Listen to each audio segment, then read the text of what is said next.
त्यामुळे आजचा दिवस आनंदाने जगा. सगळ्या आपल्या जबाबदाऱ्या आहेत, सगळं आपण करतो, पण त्यातूनही स्वतःसाठी वेळ काढणं फार महत्वाचं. कारण आयुष्य एकदा वर्तवरांचं मनापासूनच भागीदारी करतोय.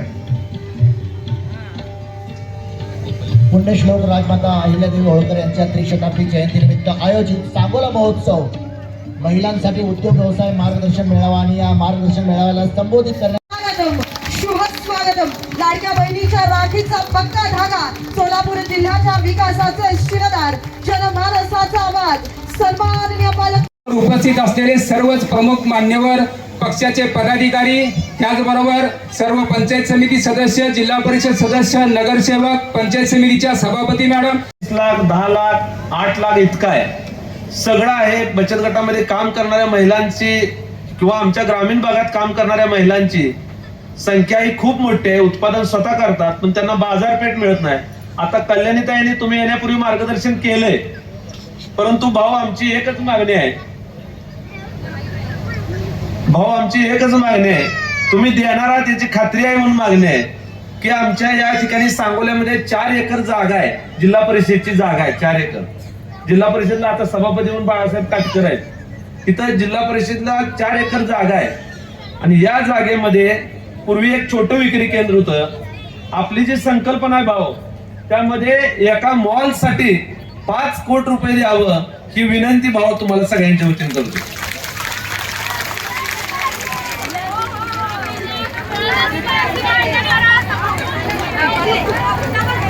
सगळेच उठलेत भाऊ, दिलंच पाहिजे असा आवाज होतोय. आता काय करू नका. 2च मागण्या, हे 5 कोटी रुपये सांगोल्यासाठी आणि कोळ्यासाठी 1 कोटी रुपये मी मागितलं होतं. तुम्ही म्हणला बघू म्हणला होता, म्हणजे आम्ही गृहीत धरलं देतो म्हणून. तर या 2च मागण्या बाकीच्या गटांनंतर घ्यायचं आहे आपल्याला भाऊंकडनं. मी जास्त न बोलता, भाऊ आमच्या महिला कष्टाळू आहेत, सकाळपासून आपल्या प्रतीक्षेत होत्या, तुम्ही आलात. आम्हाला भाऊ बाकी काहीच नको, फक्त तुमचा आशीर्वाद राहू द्या हीच भावना व्यक्त करतो आणि थांबतो. जय हिंद, जय महाराष्ट्र. शताब्दी जयंतीच्या निमित्तानं महिलांसाठी उद्योग व्यवसाय मार्गदर्शन मेळावा आणि या मेळाव्याच्या निमित्तानं आपल्या सगळ्यांसोबत उपस्थित असलेले सांगोल्याचे माजी आमदार सन्माननीय दीपक आबा, सोलापूर जिल्हा परिषदेचे शिक्षण सभापती सन्माननीय चेतनसिंह केदार, आदरणीय कल्याणीताई गाडगे,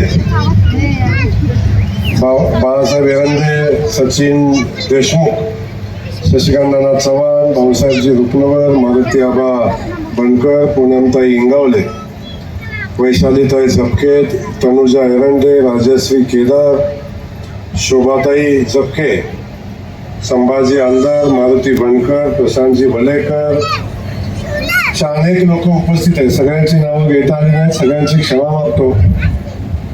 त्यासोबत समोर उपस्थित असलेल्या माझ्या सगळ्या लाडक्या बहिणी, सगळ्यांचं या ठिकाणी मनापासून स्वागत. एवढ्या प्रचंड उन्हामध्ये एवढ्या मोठ्या संख्येनं आपण उपस्थित आहात, आपलं पुन्हा एकदा मनापासून या ठिकाणी कौतुक.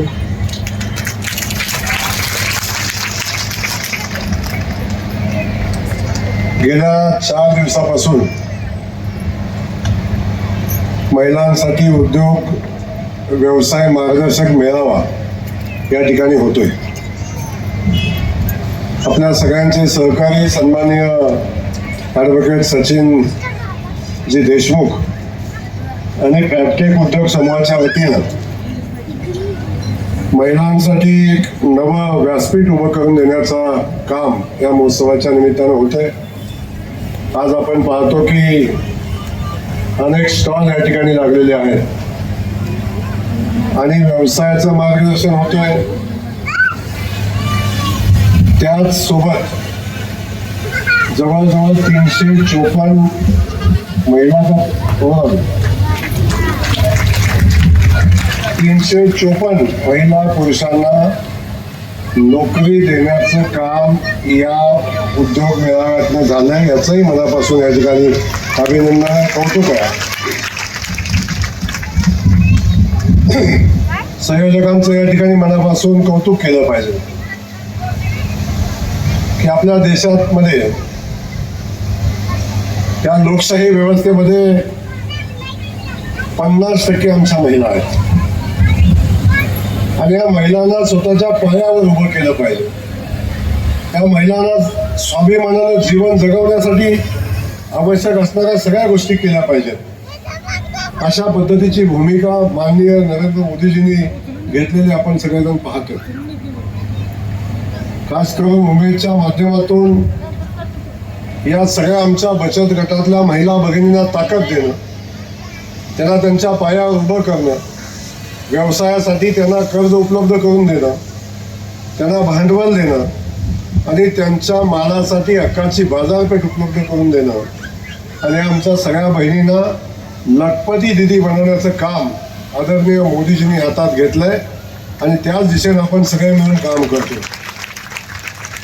आपण सगळेजण पाहतोय आता महिला चूल आणि मूल यापुरतं मर्यादित नाहीत. आता महिला सगळ्या क्षेत्रामध्ये मजबूतीनं पुढे येत आहेत, मजबूतीनं काम करत आहेत आणि आम्ही समाजाचा प्रमुख घटक आहोत ही भूमिका घेऊन स्वतःचं अस्तित्व निर्माण करण्याचं काम आमच्या महिला भगिनींच्याकडून होताना आपण सगळेजण पाहतो. राजकारण असेल, अगदी उद्योग व्यवसाय असेल, अगदी सैन्यामध्ये असेल किंवा त्याच्याही पुढे जाऊन ज्या क्षेत्रामध्ये खास करून चंद्रावरची मोहीम जेव्हा होते त्याही मोहिमेमध्ये आमच्या महिला भगिनी सहभागी होतात आणि स्वतःला मजबूतीने लोकांच्या पुढे उभं करतात, त्या जगापुढे उभं करतात. याचं आम्हाला मनापासून कौतुक आहे. आज आपण पाहतो बचत गटाच्या माध्यमातून आता महिला प्रत्येक व्यवसायामध्ये येताना आपण पाहतो. पूर्वी असायचं की महिला म्हणजे पापड, महिला म्हणजे सांडगे, महिला म्हणजे खाद्यपदार्थ तयार करणाऱ्या महिला आपण बघायचो. पण मला सांगायला अभिमान वाटतो आता आम्ही महालक्ष्मी सरस घेतलं, मिनी सरस घेतलं. आमच्या महिला भगिनींनी मुंबईमध्ये गावखेड्यातनं गेल्या बचत गटाच्या महिला आणि मुंबईमध्ये जाऊन स्वतःच्या उत्पादित मालाची विक्री त्या ठिकाणी केली. 17 दिवसामध्ये 52 कोटी रुपयाची विक्री विक्रमी मुंबईमध्ये झाली. वाशीमध्ये 22 कोटी झाली, नागपूरमध्ये 19 कोटी झाली. आमच्या मिनी सहलच्या माध्यमातून जिल्ह्यात होतेच. आता महिलांचं उत्पादन एवढं चांगलं आहे, त्याचं ब्रँडिंग चांगलं आहे, त्याची क्वालिटी चांगली आहे, त्याला आता मार्केटिंग कसं करायचं हे आमच्या महिलांना समजतंय. त्या महिला सक्षमपणे आता व्यवसायामध्ये पुढे येताना आपण सगळेजण पाहतोय. अगदी ग्रामपंचायत असेल, सगळ्या जिल्हा परिषद असेल, या सगळ्यामध्ये आमच्या महिलांचं आरक्षण आता 50% आरक्षण आहे आणि त्या 50%मध्ये आमच्या महिला सक्षमपणे काम करताना गावखेड्यामध्ये आपण पाहतोय. आणि याचंही मनापासून आपल्याला या निमित्तानं कौतुक आहे. आज आपण पाहतो या सगळ्या गोष्टीत महिलांना मदत करत असताना आता मोदीजींचं एकदा टाळ्या वाजवा जोरात एकदा मोदीजींचं. आता ते शक्य झालं नाही पण भविष्यात मोदीजी शक्य केल्याशिवाय राहणार नाही. ग्रामपंचायतीमध्ये 7 ग्रामपंचायत सदस्य निवडून येतात, त्याच्यात 4 महिला असतात आणि 3च गडे असतात. 4 महिला आणि 3च गडे असतात. त्यामुळे आता महिलांची संख्या आता मजबूतीने पुढे येते, महिला काम करतायत. आता मोदीजींनी ठरवलंय की आता फक्त महिला ग्रामपंचायत सदस्य, जिल्हा परिषद सदस्य नाही होणार, आता आमच्या महिला आमदार पण होणार. त्या महिलांसाठी 33% आरक्षण, 33%चं आरक्षण आमच्या महिला भगिनींसाठी ठेवलंय. काय माहिती आता आरक्षण आल्यावर मला पुन्हा काय उभं राहता येते का नाही येते. आमची एखादी भगिनी आता या ठिकाणी आमदार म्हणून काम करेल. त्यामुळे समाजामध्ये महिलांना मानाचं स्थान देण्याचं काम आता देण्याचं मोदीजींनी ठरवलंय. पण काही कपाळ करंट्या लोकांनी महिलांचं आरक्षण आणून पडण्याचं काम केलं, हे आपण सगळ्यांनी बघितलं. परंतु मोदी है तो मुमकिन है, मोदीजी महिलांना आरक्षण दिल्याशिवाय राहणार नाही. तेव्हा आता बघितलं हे तर झालं. आमचे देवेंद्रजी काम करतात ताकदीनं. आमच्या लाडक्या बहिणी, सगळ्या बहिणींना लाडक्या बहिणी म्हणून देवाभाऊ आपण सगळेजण पाहतो. आणि आमच्या देवाभाऊनी महिलांना स्वतःच्या पायावर स्वाभिमानानं उभं राहता यावं म्हणून फुल नाही फुलाची पाकळी म्हणून महिन्याला 1,500 रुपये देण्याचा निर्णय घेतला. येतं का नाही आपल्याला? येतो ना? महिन्याला 1,500 रुपये. कशाला म्हणता? तू सक्का भाऊ आहे का नाही तुम्हाला? आहे का? राखी पौर्णिमेला वर्षातनं कधी येतो? किती वेळा येतो? हा, एकदाच येतो ना. भाऊबीजेला एकदा दिवाळीत आला तर आला, पण एकदा सक्का भाऊ सुद्धा राखी पौर्णिमेला आल्यावर ताटामध्ये 500 रुपये टाकताना बायकोकडे 3 वेळा बघतो. कराय का नाही? आणि बायकोनं मान हलवली तर ताटात 500 रुपये पडतात, नाही तर पुन्हा खिशात घालतो घडी. आज आपला देवा भाऊ महिन्याला 1500 रुपये बहिणीच्या खात्यात पाठवतो. आज बहीण स्वाभिमानानं जगते. तिला तिच्या खात्यावर आज पहिल्यांदा तिच्या खात्यावर पैसे असतात. त्याचं 100 रुपये मागायचे म्हणजे 100 रुपये ताई, तरी गडी किती ताटायला तुम्हाला माहिती आहे. कशाला पाहिजे, कालच दिले होते, बाजारात आले की किती राहिलं, काय काय आणलं, या सगळ्याचा हिशोब द्यायला लागायचं. खरंय का नाही? आता हाच गडी सकाळी उठल्या म्हणतो तुझ्या अकाउंटवर किती शिल्लक आहेत का, म्हणतो का नाही? हा स्वाभिमान कुणामुळे मिळाला? कोणामुळं? देवाभाऊमुळे मिळाला ना. हे समजून आपण घ्या की आज आमच्या सगळ्यांची भूमिका आमच्या महिला सक्षम झाल्या पाहिजे. महिला देण्याचं काम आता माझ्याकडेच आहे. तर आता अडचण असायचं कुठलं काम राहिलं नाही. भावाचं आणि बहिणीचं नातं आता जवळचं झालेलं आहे, तेव्हा आता अजिबात अडचण येणार नाही. आपण ज्या ज्या गोष्टी बचत गटाच्या माध्यमातून कराल त्या गोष्टीला बाजारपेठ मिळवून देण्याची जबाबदारी आमची आहे. आत्ताच आमच्या चेतनसिंहांनी सांगितलं, आपल्या सचिन दादांनी सांगितलं की आता मिनी सरस, महालक्ष्मी सरस, महिला भगिनींनी जो माल बनवतात त्याला बाजारपेठ देणं, यासाठी आपण वर्षातून एकदा 5 दिवसाचा कार्यक्रम करतो. पण आता आम्ही ठरवलंय की जिल्ह्याच्या ठिकाणी आमच्या महिलांना स्वतःच्या हक्काचा स्टॉल 12ही महिने मिळाला पाहिजे. आता फक्त सरस कोटा मर्यादित नाही. उमेद मॉल ही संकल्पना आपण आणली. पहिला मॉल आपण सोलापूरमध्ये बांधतोय आणि किमान 200 बचत गटांना त्या ठिकाणी 12ही महिने त्यांच्या मालाला विक्री करण्यासाठी बाजारपेठ मिळेल अशा पद्धतीचं काम आपण हातामध्ये घेतलंय. आता पहिल्यांदा लेवलला आपण जिल्ह्याला एवढ्या सगळ्या बहिणींना भावाकडं 5 कोटी रुपयाचा मॉल मागितलाय. खरं आहे ना? उभा राहून मागितलाय. मला वाटतं सचिन दादा तयारी करून घेतलेली असते.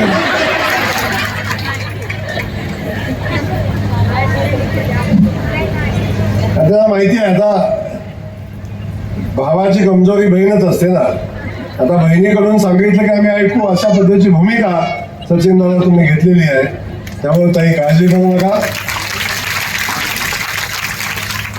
तुमच्या जिल्हा परिषदेची जागा आहे तिथं आमच्या महिलांसाठी त्यांच्या मालकीचा, त्यांच्या हक्काचा आपण मॉल उभा करू आणि त्यासाठी जे लागेल ते पैसे आपण घेऊ. काळजी करू नका. दुसरं सांगितलं, कुठं कोळ्यामध्ये सभा झाली, सचिन दादा मी बोललो नव्हतो ते पण माझ्या तोंडात घालायचा प्रयत्न करतोय. पण आता ठीक आहे, हरकत नाही. पण मागताना तुम्ही आमच्या महिला भगिनींसाठीच मागितलंय, त्यामुळे काळजी करू नका. 1-1 कोटी देणं का एका गावाला शक्य होणार नाही, पण किमान आमच्या त्या गावातल्या बचत गटाच्या सगळ्या महिलांना बसण्या उठण्यासाठी स्वतःची इमारत असली पाहिजे. त्या कोळ्यामध्ये आपण ती बांधून देऊ. त्याबद्दल आपण चिंता करू नका, ती आपण करू. भविष्यामध्ये माझं म्हणणं आहे